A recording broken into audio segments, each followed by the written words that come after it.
What's going on, everybody? Coach Mike, and this is Strength Coach Thoughts.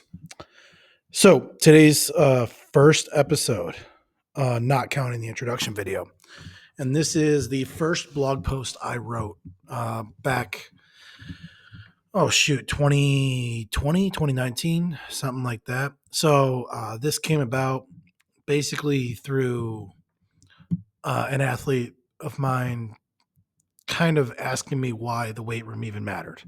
Um, Obviously laid out how it helps athletic performance and helps on the field, but I wanted to explore that topic a little bit deeper, um, kind of brain dump into this blog. So I'm going to read you the blog and then kind of comment on what it means today, kind of what it meant back then.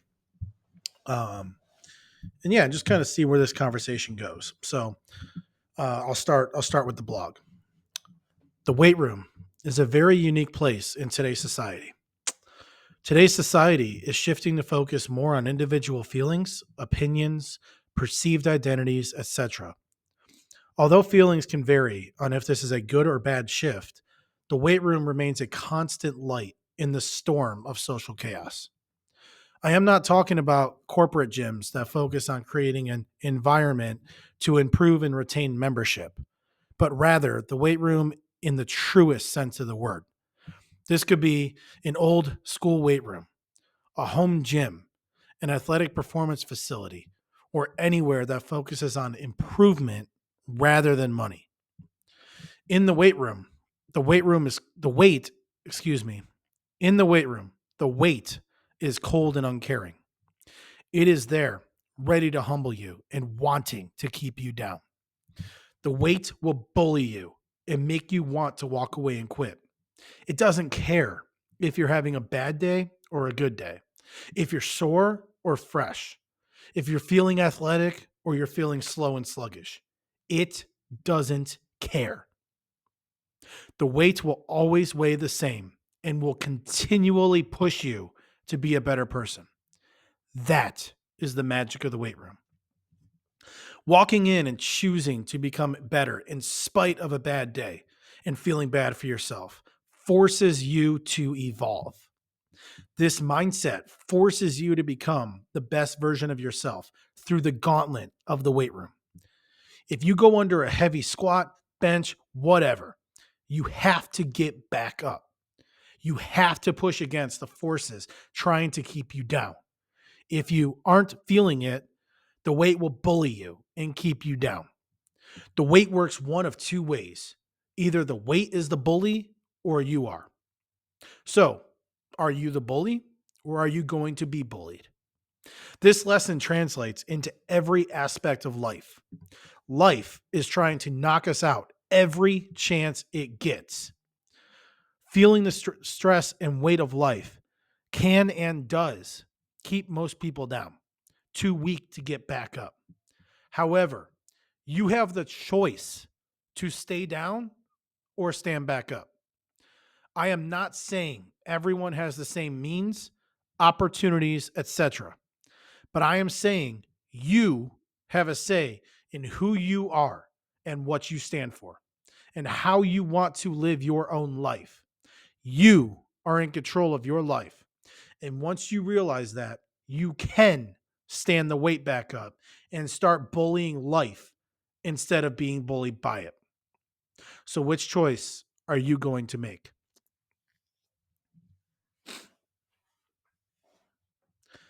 I don't have a lot more I want to say on that. Um, I think that said a lot. Um, Basically, the first half of this is kind of saying that there's a lot changing societally. There's a lot changing everywhere we look. Right? There's things that are changing all the time. The weight room isn't one of those things. You walk into any weight room, and I'm talking a true weight room, not a you know flashy fitness studio or whatever. I'm talking about a true, real weight room. You'll have some barbells, you'll have some racks, some benches, some dumbbells, some weights. You may have other stuff, but those will always be there. And that hasn't changed in 50 years. That won't change for another 50 years. It's always the same. Um, it doesn't care. That's kind of what this whole thing is talking about, right? So if like I said in the blog, if you're having a bad day, the weight weighs the same. If you're having a great day, the weight weighs the same. It doesn't matter what kind of day you're having. It doesn't matter how you feel. It doesn't matter what's going on in your life. The weight weighs the same. And that goes for uh life as well. Doesn't Life doesn't care what you're going through, what's happening to you, whatever. Life goes on. We all know that. And the same is true for both instances with the weight room and life. Your response directly influences what's going to happen. So if you have a heavy squat, you have heavy weight on the bar for a squat, and you're scared, and you're like, I don't know if I sit down in the squat, I don't know if I'm going to stand back up. Good. That's how you should feel when you're lifting weights.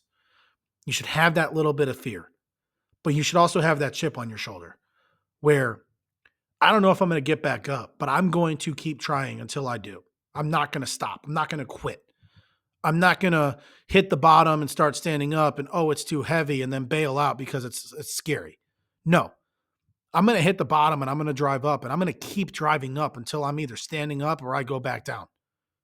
That's the way you should approach the weight room. That's the way you should approach life. Um, but this is also the responsibility that strength coaches have.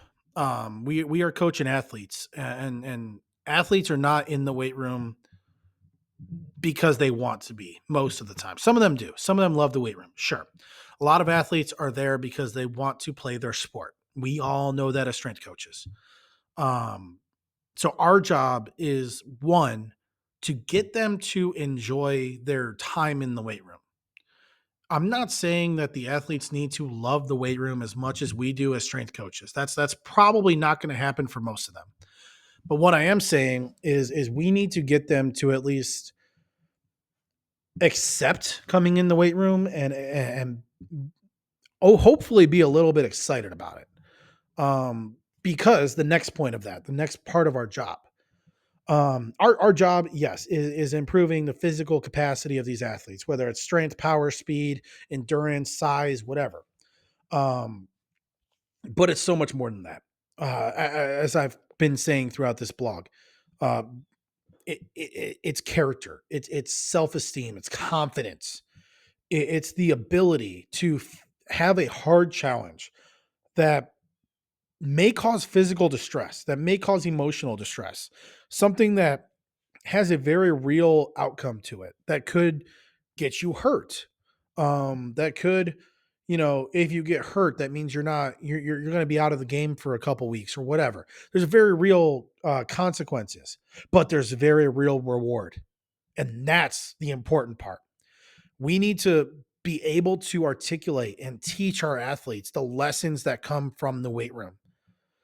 We need to teach them that, yeah, you know, we may be asking them to clean a heavy weight, and it may be scary to pull that bar up and drop underneath it. It may be hard. You may have missed it a few times as an athlete, but what's your answer? Are you just going to accept, okay, well, I guess that weight won today. Good job, weight. I lost. No. Or are you going to grab that bar and make that bar go on your chest and stand back up for the clean? Wait, like, you are directly going to influence what happens. Are you going to accept that fear, or are you going to get that chip on your shoulder and attack? That is what we need to teach our athletes. And this is where it is so important to have that conversation, because we understand how the physical qualities translate to the field, the court, whatever, to their sport. But there is not enough said about the character development, the confidence, the self-esteem, the personality, whatever you want to call it, that is developed from facing a heavy weight going up to it and saying, "You're mine," dominating that weight and walking away successful, hungry for more. There is so much more to be said about that, that we are missing the mark completely if we think our job is just, hey, come in, hit this quick lift, get out, make sure you get to practice on time. We are missing the mark so much if that's all we are doing. Famously, strength coaches are the ones that have the most interaction with the athletes. There are high school, collegiate rules where the sport coach can only interact with the athletes so many times or so many hours, whatever. The strength coach is not bound by those rules, the strength and conditioning coach. So, famously, we have the most interaction with these athletes, which means we have the most influence over the development of these athletes. And yes, I'm not trying to discredit the physical aspect. The physical aspect is the easiest part of our job.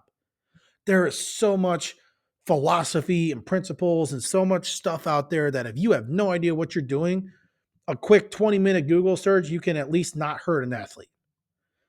But the development of their character, of who they are as a person, that is what we are heavily involved in. We all know the low percentage of collegiate players that make a professional roster, the lower percentage of high school kids that make a professional roster all the way through, the low percentage of high school athletes that even play college sports. It's not about making a professional athlete. It is. I mean, that's what we get paid for. That's our job description, sure. But we are also working with the other 90 something percent of athletes we work with that are not going to make a professional roster.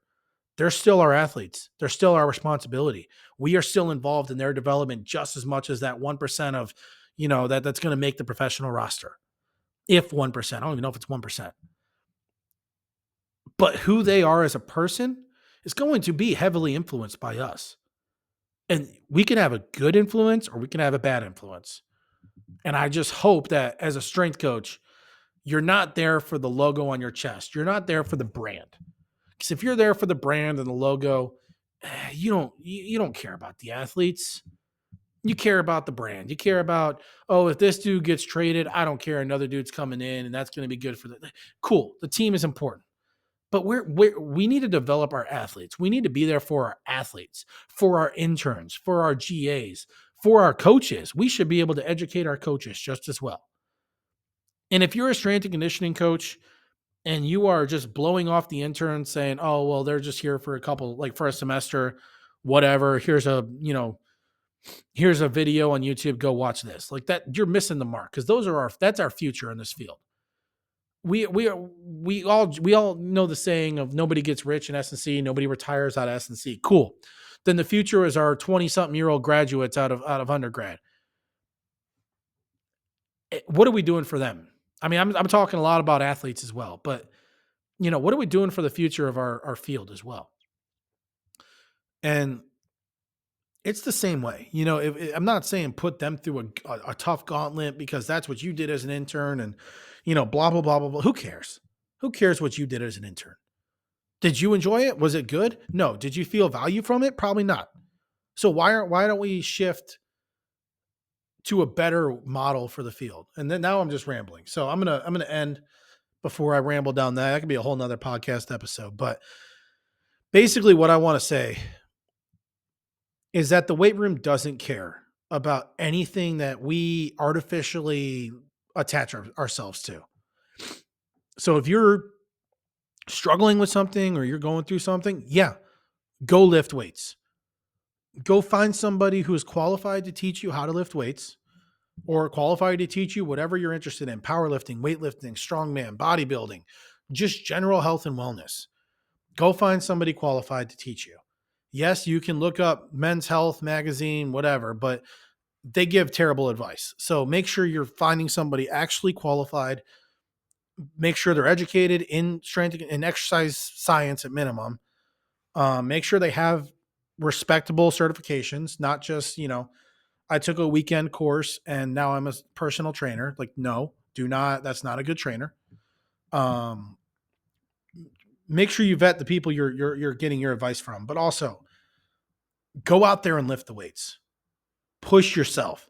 Find out what the weight room really means and see how it applies to life. See how your life changed when you start taking control. I'm Coach Mike. This has been Strength Coach Thoughts. Thanks for watching. If you enjoyed this video, make sure you leave a like and comment down below on what the weight room means to you. And if I've got it wrong, if you have a story that relates to what I've talked about, how the weight room maybe changed your life or helped you through something, um, feel free to leave it in the comments. Make sure you subscribe to the channel and turn the notifications on if you are enjoying this content. Thanks for watching. I'll talk to you all next time.